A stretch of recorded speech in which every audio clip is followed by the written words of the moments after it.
Welcome to 2819. I'm Sandra Dimes. And I'm Brian Rohmbacher. Hey, Brian. What do spiders, medicine, and climate change have in common? I have no clue. Me either. Just kidding. They're actually the topics of today's show. Sounds interesting. Yeah. Well, we're going to hear from medical doctor Nick Tavani, astronomer Hugh Ross, and biochemist Fazale Rana. Yep. They're going to be discussing climate change, Christians in the field of medicine, and how spider silk points to a creator. Looking forward to that. Yeah. First up is Culture Talk. Sandra will be chatting with Stuart McAlister of RZIM on how culture affects our Christian mission. Let's check that out.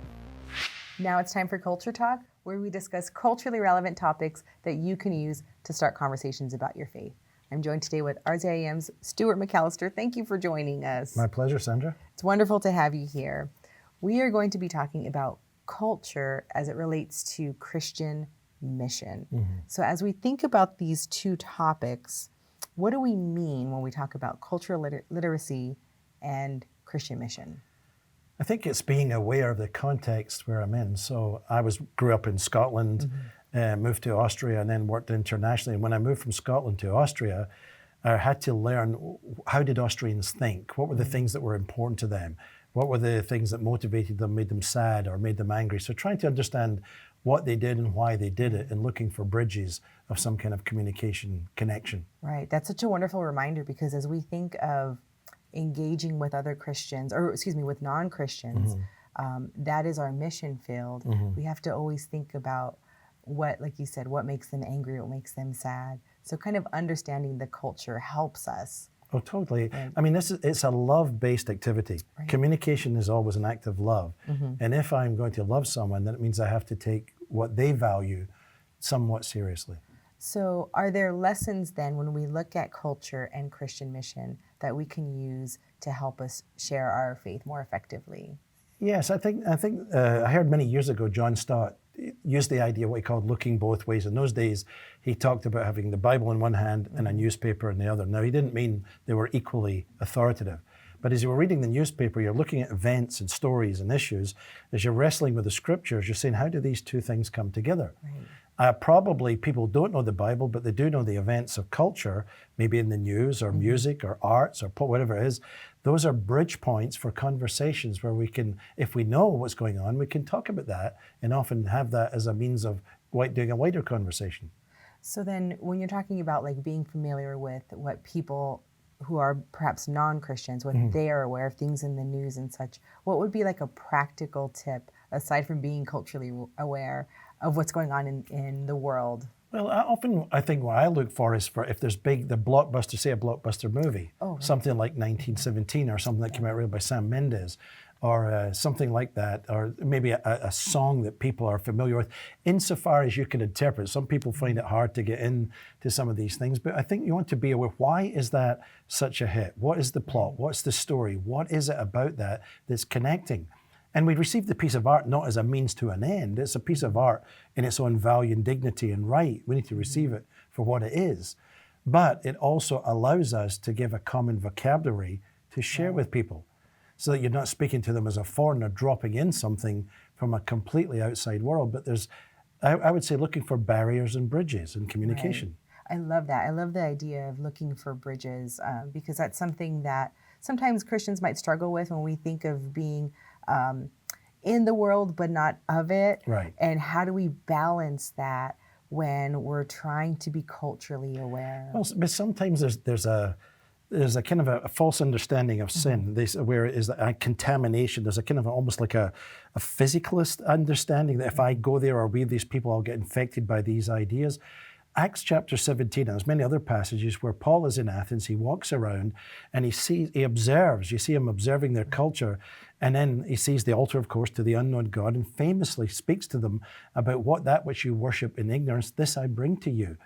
So he interprets the symbols, he respects the symbols, but he uses them to raise a conversation about Christ. But he does it in a way that acknowledges its reality to them, but transcends it by bringing in some Christian content.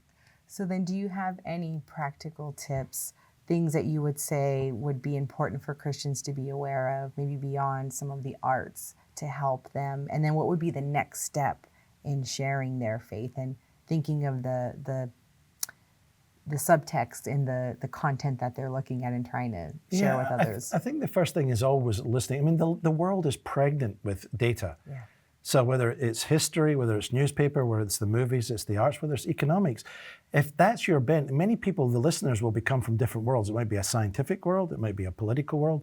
Use the world you're in and find the points there to talk about, oftentimes, cultural issues or realities that are of concern. Again, what I would be looking for, why is this person so sad? Why are they so animated? Why are they so, feel that we have to do this, or they're so angry? Does Christianity speak into this in a way that would be offer healing, help, forgiveness, renewal, another way, an alternative? But it's the person has to be willing both to think and to dialogue, and not just speak. Thank you so much for that. If you'd like to hear more from Stuart McAlister, go to rzim.org. Now we're going to head to a Nexus segment, and we will hear from medical doctor Nick Tavani about being a Christian in the field of medicine. Let's check it out. As a Christian and as a medical doctor, how do you see the Christian worldview kind of affecting you as a physician? That's a very good question, because a lot of times when you go into the sciences, you begin to see the world in terms of mechanisms, in terms of the physical processes that you're looking at, especially as you move on into medical school. You need to understand that there are reasons for something happening in the body, and those reasons are why you're there to diagnose and manage illness. And so you sometimes lose sight of the fact you're dealing with human beings. But I realize that in my Christian worldview, we are made in the image of God. And this has implications like for the sanctity of life, for instance, and for the value of human being. And these values inform your workday all the time. You have to remind yourself of this. And then you also begin to understand that the relationship that you have with another human being is modeled by how Christ related to other people. So these, as well as the idea that humans have eternal souls, that we're dealing with something here that just doesn't die and that's the end of it, that has a lot of implications as well. Plus, we come from a tradition, a historic tradition of healthcare being started by the early church. If you go back to the early centuries, even the earliest Christians going around collecting babies that were thrown off, and then later on developing hospice. I know the monks did that. So the tradition of healthcare really is a Christian tradition, which you don't have to be a Christian to partake in it, but I believe that God has honored us in that regard in being able to take care of people in that way. That's such a great perspective, because I like to always think about science as being a noble profession, but being in the medical field is also a very noble profession for Christians to engage in, to explore the creation and the wonders of God. To hear more from visiting scholar Dr. Nick Tavani, please visit the Reasons to Believe YouTube channel. And now it's time for RTB 101, where we discuss practical questions to help train you to share your faith more effectively. And here to help me talk about his new book, Weathering Climate Change, is Dr. Hugh Ross. Welcome, Hugh. Well, thank you for the opportunity. I'm glad to have you here. And I just finished reading your book. It's really fascinating. There's a lot of things I've never heard before. And I want to say congratulations on such a great accomplishment. Well, thank you. Now, one of the critical points that the book brings up is the very unique moment that we're living in right now, this moment in the history of the earth. Tell us a little bit about what you call this window of stability. Why is it so unique? Well, it's a window within a window. The bigger window is that we're in an ice age cycle. And for a number of reasons, we have to be living in an ice age cycle to make global human civilization possible. But an ice age cycle generates extreme climate instability, where the global mean temperature, jumps up and down by about 15 degrees centigrade on timescales of 2 or 3 centuries. What's unique about the window within the window is that we now have this period of 9,500 years of extreme climate stability. The global mean temperature has not changed by more than plus or minus 0.65 degrees centigrade over the past 9,500 years. That's what makes it possible for us to actually reap all the benefits of the ice age cycle and yet have the climate stability we need to have a large human population with global high technology civilization. And tell us a little bit more about these ice age cycles and some things that happened prior to this window of stability that we're currently in. Well, for most of Earth's history, there was no ice age cycle. Literally only in the last 2.5 million years, or 0.0057 part of Earth's history, have we had an ice age cycle. So before that, we either had periods of no ice at all, or ice that covered a very large percentage of the planet. What we've seen in this ice age cycle is the ice coverage varies between 10% and a little more than 20%, with a cycle of about 40 to 100,000 years. So, how does living in this brief moment of climate stability, how has that helped to facilitate the launch and advance of human civilization? Because that's another very critical theme of your book. Well, the big window, the fact that we're in this window of an ice age cycle, provides us with the melting of ice so we can water the great agricultural plains. And every time you get a movement from ice to less ice, you get two major fertilization events. This is what enables us to be able to grow enough food to feed billions of human beings. And there's about a dozen other benefits we get from the ice age cycle. But we wouldn't be able to launch global civilization if we had the typical temperature instability that's generated by an ice age cycle, where the global mean temperature literally jumps up and down radically by 15 degrees centigrade, 24 degrees Fahrenheit over short time scales. And that explains why humans living during the last ice age, as intelligent and as equipped as they were not able to launch and sustain civilization. The climate simply didn't permit it. And most people were just focused on trying to come up with enough food to feed their family. But what happened starting 9,500 years ago is that this window of temperature stability opened up. And for the first time, humans could scale up their agricultural activities. We now know they were involved in sophisticated agriculture during the Ice Age, but once the temperature became stable, they could scale it up and specialize.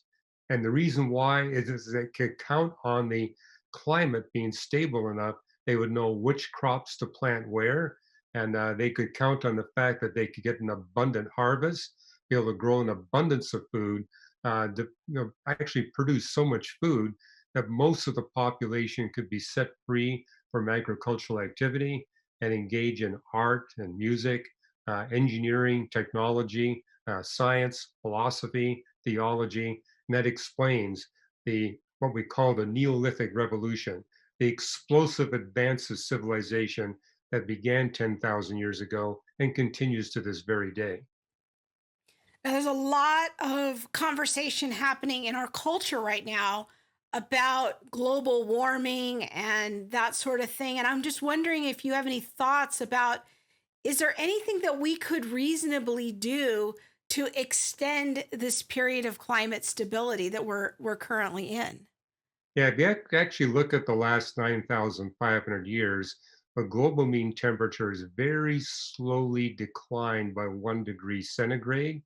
But because of the extremely rapid advance of human civilization in the last 70 years, it's jumped up by 1 degree. And if we sustain business as usual, it's going to go up high enough to melt the polar ice cap and bring on the next ice age. But yeah, I have 2 chapters in the book where I talk about things that we can do in our global economy that would boost the world economy while at the same time we stabilize the climate. One of my motivations for writing the book is to take the politics out of this debate. Because what you see on the political spectrum, one side says we have to stabilize the climate no matter what it costs. The other side is saying, yeah, but the cost is too great, and there's no way we can convince people around the world to drop their standard of living by a factor of 2 or 3, which is why I put in the book ways we can stabilize the climate where we actually boost the world economy rather than cripple the world economy. And you take the politics out, because who's going to vote against that? So, Hugh, I'm wondering if there's any connection that you see between this period of this window of time of stability, climate stability, and the advance of the gospel. Well, as I read the Bible, God wants to redeem a large number of human beings, not just thousands or millions, but billions. And he also wanted an environment where the good news of salvation through Jesus Christ could be efficiently taken to all the people groups of the world in a relatively short period of time. So it requires a large human population with a technology to be able to take this good news of salvation through Jesus Christ to all the people groups of the world. And that's what we got today. We got the numbers, we got the wealth, we got the technology, literally to bring the good news of salvation through Christ to all the people groups, not within thousands of years. I think we can do it literally in less than a few decades. Well, thanks, Hugh. I want to encourage all of our viewers to go check out your blog, Today's New Reason to Believe, at reasons.org. Now we're going to hear from Dr. Fazale Rana. He's talking about how spider silk points to a creator. Let's check it out. Hello, Jeff Zwaring here, and welcome to Give and Take, the segment of our show where we explore important scientific ideas to help you be more confident in the truth of Christianity. Today I'm joined again by Dr. Fazale Rana, and we're going to be looking at spider silk and how it points to a creator. Fuzz, good to have you back in the studio. Jeff?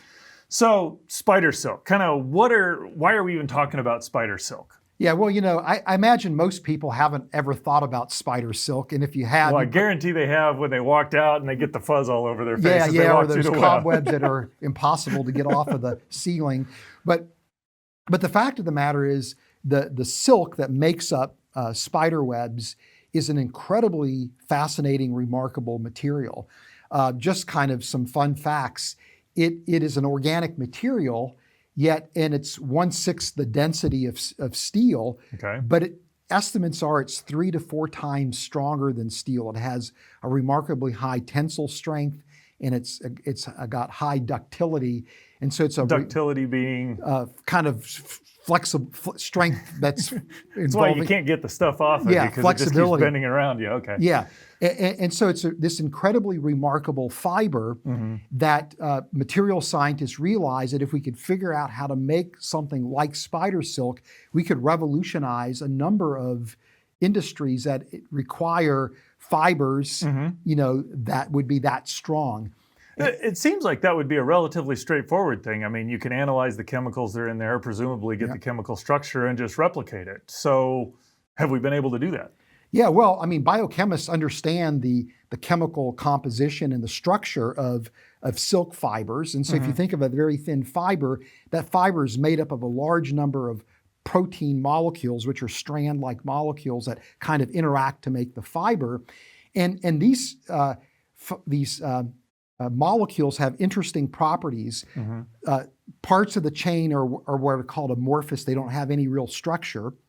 They're flexible, but other parts are formed from what's called a beta sheet, which is kind of a zigzag structure. Okay. And those zigzags can stack on top of each other from different protein chains to form these crystalline regions. So you've got a So presumably you got some chains here, so a chain will here, it'll kind of like build bridges between the chains. Yes, exactly. Okay, all right. So you've got these crystalline regions, these amorphous regions. The crystalline regions give it the tensile strength, and the amorphous regions give it the ductile strength. Okay. And so we understand that, and we understand how spiders spin the silk.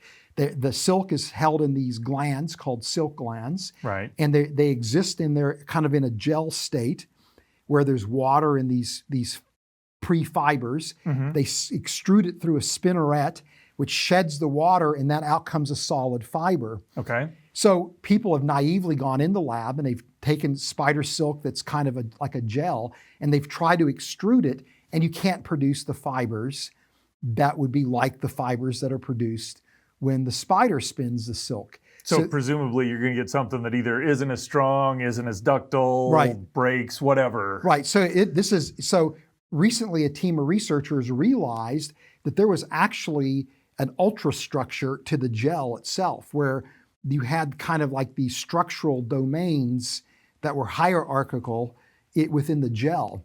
And so it's not like there's inside the chamber where the gel is, there's compartments. It's the gel is kind of organized in and of itself. Right. And so by understanding that, they think that this may actually be contributing to what's happening during the extrusion process to transition from a gel into this incredibly durable fiber. So it's not just simply the chemical composition that's important, but it's the process by which the transition from the gel to the solid fiber takes place, and what the structure is before that transition happens that seems to be important. So people are now hoping that they can go out and take that insight and maybe come up with a manufacturing process that could produce silk that would be, again, something that could then be translated into a manufacturing operation.